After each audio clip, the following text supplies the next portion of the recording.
सवा सेर गेहूं। मुंशी प्रेमचंद की एक कहानी। किसी गांव में शंकर नाम का एक कुर्मी किसान रहता था।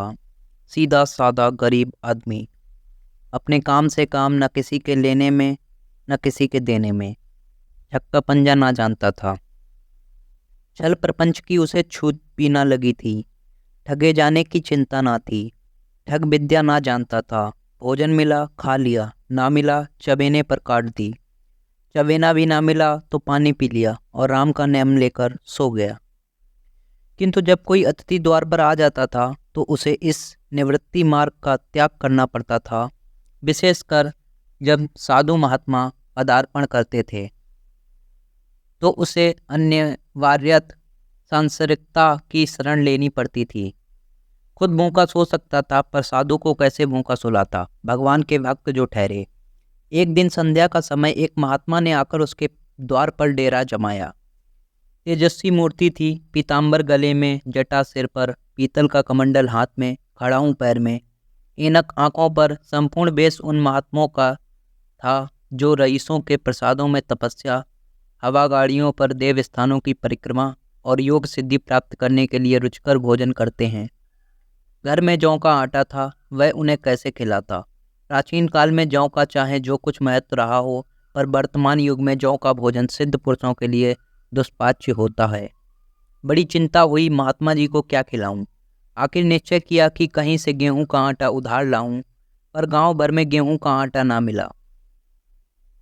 गांव में सब मनुष्य ही मनुष्य थे, देवता एक भी ना था, अतएव देवताओं का खाद्य पदार्थ कैसे मिलता। सौभाग्य से गांव के विप्र महाराज के यहाँ से थोड़ा सा मिल गया।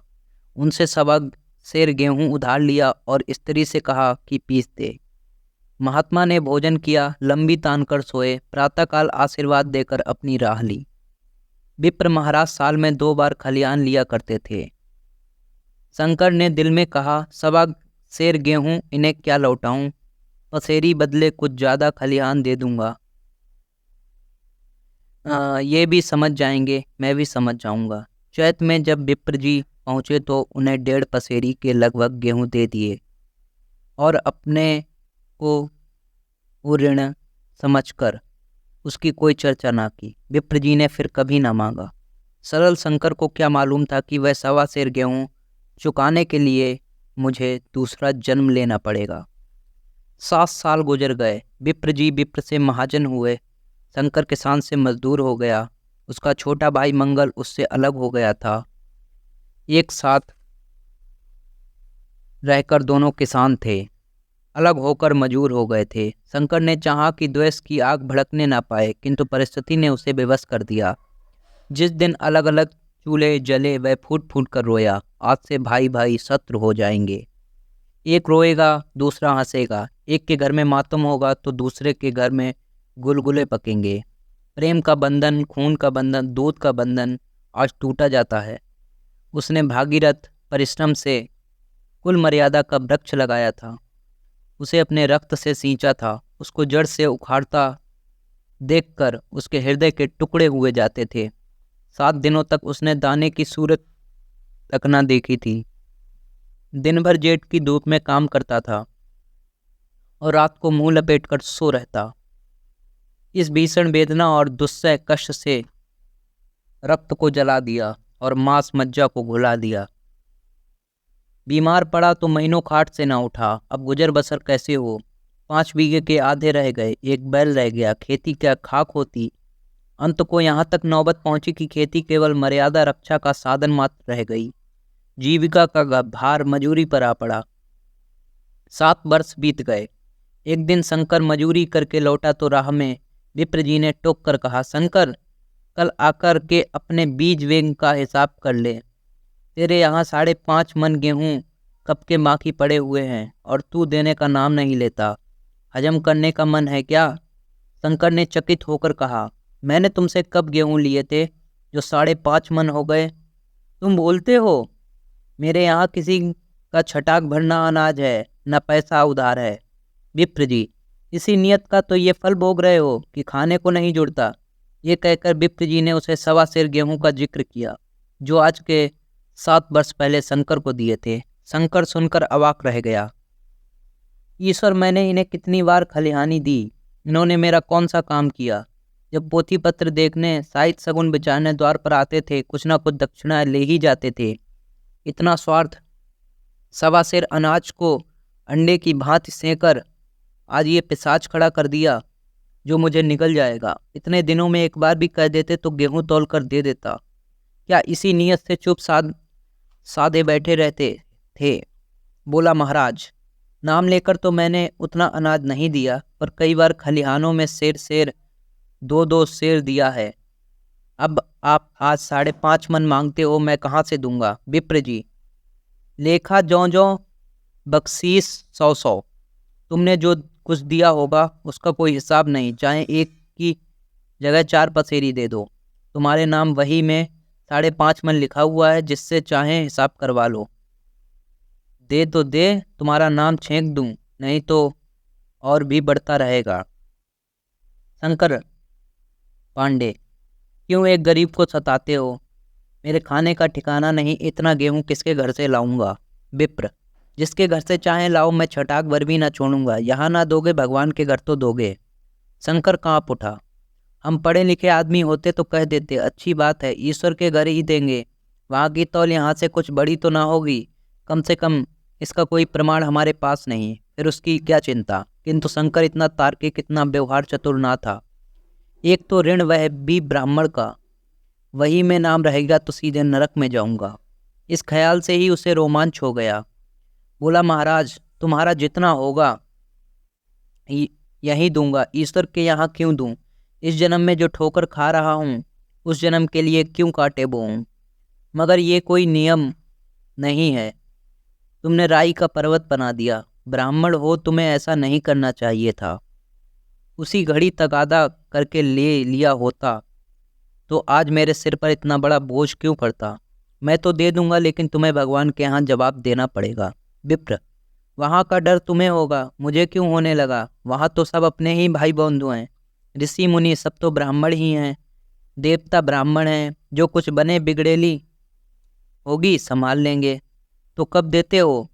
शंकर, मेरे पास रखा तो नहीं है, किसी से मांग जांच कर लाऊंगा तभी ना दूंगा। विप्र, मैं ये ना मानूंगा, 7 साल हो गए, अब एक दिन का भी मुहालिजा ना करूंगा। गेहूं नहीं दे सकते तो दस्तावेज लिख दो। शंकर, मुझे तो देना है, चाहे गेहूं ले लो, चाहे दस्तावेज लिखाओ। किस हिसाब से दाम रखोगे? विप्र, बाजार भाव 5 सेर का है, तुम्हें 5.25 सेर का काट दूंगा। शंकर, जब दे ही रहा हूँ तो बाजार भाव काटूंगा, पाव भर चुड़ाकर क्यों दोषी बनूं? हिसाब लगाया तो गेहूं का दाम 60 हुए, 60 का दस्तावेज लिखा दिया गया। 3 सैकड़े सूद, साल भर में ना देने पर सूद की दर 2.5 रुपये सैकड़े। 8 आने का स्टाम्प, 4 आने। दस्तावेज की तहरीर शंकर को ऊपर से देनी पड़ी। गांव भर ने विप्र जी की निंदा की, लेकिन मुंह पर नहीं। महाजन ने उसका सभी काम पड़ता है, उसके मुंह कौन आए? शंकर ने साल भर तक कठिन तपस्या की। मियाद के पहले रुपए अदा करने का उसने व्रत सा कर लिया। दोपहर को पहले भी चूल्हा ना जलता था, चबेने पर बसर होती थी। अब वह भी बंद हुआ। केवल लड़के के लिए रात को रोटियां रख दी जाती। पैसे रोज का तमाकू पी जाता। यही एक व्यसन था जिसका वह त्याग ना कर सका था। अब वह व्यसन भी इस कठिन व्रत की भेंट हो गया। उसने चिलम पटक दी, हुक्का तोड़ दिया और तमाकू की हाड़ी चूर चूर कर डाली। कपड़े पहले भी त्याग की चरम सीमा पर पहुंच चुके थे, अब वह प्रकृति की न्यूनतम रेखाओं में आबद्ध हो गए। शिशिर की अस्थिवेदक शीत को उसने आग ताप कर काट दिया। इस दृढ़ संकल्प का फल आशा से बढ़कर निकला। साल के अंत में उसके पास 60 रुपये जमा हो गए। उसने समझा, पंडित जी को इतने रुपए दे दूंगा और कहूँगा, महाराज बाकी रुपए भी जल्द ही आपके सामने हाजिर करूँगा। 15 रुपये की तो और बात है, क्या पंडित जी इतना भी ना मानेंगे? उसने रुपए लिए और ले जाकर पंडित जी के चरण कमलों पर अर्पण कर दिए। पंडित जी ने विस्मित होकर पूछा, किसी से उधार लिए क्या शंकर? शंकर, नहीं महाराज, आपके आशीष से आपकी मजूरी अच्छी मिली। विप्र, लेकिन ये तो 60 रुपये ही हैं।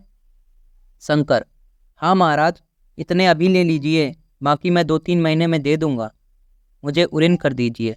विप्र, उऋण तो जब ही होंगे जबकि मेरी कौड़ी कौड़ी चुका दोगे। जाकर मेरे 15 रुपए और लाओ। शंकर, महाराज इतनी दया करो, अब सांझ की रोटियों का भी ठिकाना नहीं है। गांव में हूँ तो कभी ना कभी दे ही दूंगा। विप्र, मैं ये रोग नहीं पालता, न बहुत बातें करना जानता हूँ। अगर मेरे पूरे रुपए ना मिलेंगे तो आज से 3 रुपए सैकड़े का ब्याज लगेगा। अपने रुपए चाहे अपने घर में रखो, चाहे मेरे यहाँ छोड़ जाओ। शंकर, अच्छा जितना लाया हूँ उतना तो रख लीजिए, मैं जाता हूँ, कहीं से 15 रुपए और लाने की फिक्र करता हूँ। शंकर ने सारा गांव छान मारा मगर किसी ने रुपए ना दिए। इसलिए नहीं कि उसका विश्वास ना था या किसी के पास रुपए ना थे, बल्कि इसलिए कि पंडित जी के शिकार को छेड़ने की किसी में हिम्मत ना थी। क्रिया के पश्चात प्रतिक्रिया नैसर्गिक नियम है। शंकर साल भर तक तपस्या करने पर भी जब वह ऋण से मुक्त होने में सफल ना हो सका तो उसका संयम निराशा के रूप में परिणत हो गया। उसने समझ लिया कि जब इतना कष्ट सहने पर भी साल भर में 60 रुपए से अधिक न जमा कर सका तो अब कौन सा उपाय कर लूँगा जिसके द्वारा उसके दूने रुपए जमा हों। जब सिर पर ऋण का बोझ ही लादना है तो क्या मन भर का और क्या सवा मन का। उसका उत्साह क्षीण हो गया, मेहनत से घृणा हो गई। आशा उत्साह की जननी है, आशा में तेज है, बल है, जीवन है। आशा ही संसार की संचालन शक्ति है। शंकर आशाहीन होकर उदासीन हो गया। वह जरूरतें जिसको जिसने साल भर तक टाल रखा था अब द्वार पर खड़ी होने वाली भिखारिणी न थी, बल्कि छाती पर सवार होने वाली पिशाचिनी थी जो अपनी भेंट के लिए बिना जान ही छोड़ती। कपड़ों में चकतियों के लगने की भी एक सीमा होती है। अब शंकर को चिट्ठा मिलता तो वह रुपए जमा ना करता, कभी कपड़े लाता, कभी खाने की कोई वस्तु। जहाँ पहले तम्बाकू ही पिया करता था अब वह गांजे और चरस का भी चस्का भी लग गया। उसे अब रुपए अदा करने की कोई चिंता ना थी, मानो उसके ऊपर किसी का एक पैसा नहीं आता है। पहले जूड़ी चढ़ी होती थी पर वह काम करने अवश्य जाता था, अब काम पर ना जाने के लिए बहाना खोजा करता है। इस बात ही 3 वर्ष निकल गए। विप्र जी महाराज ने एक बार भी तकाजा न किया। वह चतुर शिकारी की बात अचूक निशाना लगाना चाहते थे। पहले से शिकार को चौंकाना उनकी नीति के विरुद्ध था। एक दिन पंडित जी ने शंकर को बुलाकर हिसाब दिखाया। 60 रुपए जो जमा थे वह मिन्हा करने पर अब भी शंकर के जिम में 120 रुपए निकले। शंकर, इतने रुपए तो उसी जन्म में दे दूंगा, इस जन्म में नहीं हो सकते। विप्र, मैं इसी जन्म में लूँगा, मूल ना सही सूद तो देना ही पड़ेगा। शंकर, एक बैल है वह ले जाओ, और मेरे पास रखा क्या है। विप्र, मुझे बैल व दिया लेकर क्या करना, मुझे देने को तुम्हारे पास बहुत कुछ है। शंकर, और क्या है महाराज। विप्र, कुछ है, तुम तो हो, आखिर तुम भी कहीं मजूरी करने जाते ही हो, मुझे भी खेतों के लिए मजूर रखने ही पड़ते हैं। सूद में तुम हमारे यहाँ काम किया करो, जब सुविधा को मूल दे देना। सच तो यूँ है कि अब तुम किसी दूसरी जगह काम करने नहीं जा सकते जब तक मेरे रुपए नहीं चुका दो। तुम्हारे पास कोई जायदाद नहीं है, इतनी बड़ी गठरी में मैं किस एतबार पर छोड़ दूँ। कौन इसका जिम्मा लेगा। तुम मुझे महीने महीने सूद देते जाओगे और कहीं कमाकर जब तुम मुझे सूद भी नहीं दे सकते तो मूल की कौन कहे। शंकर, महाराज सूद में तो काम करूँगा और खाऊंगा क्या। विप्र, तुम्हारी घरवाली है, लड़के हैं, क्या वे हाथ पांव कटा के बैठेंगे। रहा मैं तुम्हें आज से जो रोज कलेवा के लिए दे दिया करूँगा, ओढ़ने के लिए साल में एक कंबल पा जाओगे, एक मिर्जाई भी बनवा दिया करूँगा, और क्या चाहिए। ये सच है कि और लोग तुम्हें 6 आने देते हैं, लेकिन मुझे ऐसी गरज नहीं है। मैं तो तुम्हें रुपए भरने के लिए रखता हूँ। शंकर ने कुछ देर तक गहरी चिंता में पड़े रहने के बाद कहा, महाराज ये तो जन्म भर की गुलामी हुई। विप्र, गुलामी समझो चाहे मजदूरी समझो, मैं अपने रुपए भराए बिना तुमको कभी नहीं छोड़ूंगा। तुम भागोगे तो तुम्हारा लड़का भरेगा, हाँ जब कोई ना रहेगा तब की बात दूसरी है। इस निर्णय की कहीं अपील ना थी। मजूर की जमानत कौन करता, कहीं शरण ना थी, भागकर कहाँ जाता। दूसरे दिन उसने विप्र जी के यहाँ काम करना शुरू कर दिया। 1.25 गेहूं की बदौलत उम्र भर के लिए गुलामी की बेड़ी पैरों में डालनी पड़ी। उस अभागे को अब अगर किसी विचार से संतोष होता था तो ये था कि मेरे पूर्व जन्म का संस्कार है। स्त्री को वे काम करने पड़ते थे जो उसने कभी ना किए थे। बच्चे दानों को तरसते थे, लेकिन शंकर चुपचाप देखने के सिवा और कुछ ना कर सकता था। वह गेहूं के दाने किसी देवता की शाप की भांति या जीवन उसके सिर से न उतरे। शंकर ने विप्र जी से यहाँ 20 वर्ष तक गुलामी करने के बाद इस दुस्सार संसार से प्रस्थान किया। 120 अभी तक उसके सिर पर सवार थे। पंडित जी ने उस गरीब को ईश्वर के दरबार में कष्ट देना उचित ना समझा। इतने अन्याय, इतने निर्दयी ना थे। उसके जवान बेटे की गर्दन पकड़ी। आज तक वह विप्र जी के यहाँ काम करता है। उसका उद्धार कब होगा भी या नहीं, ईश्वर ही जाने। पाठक, इस वृतांत को कपोल कल्पित ना समझें। यह सत्य घटना है। ऐसे शंकरों और ऐसे विप्रों ने दुनिया खाली नहीं है। धन्यवाद।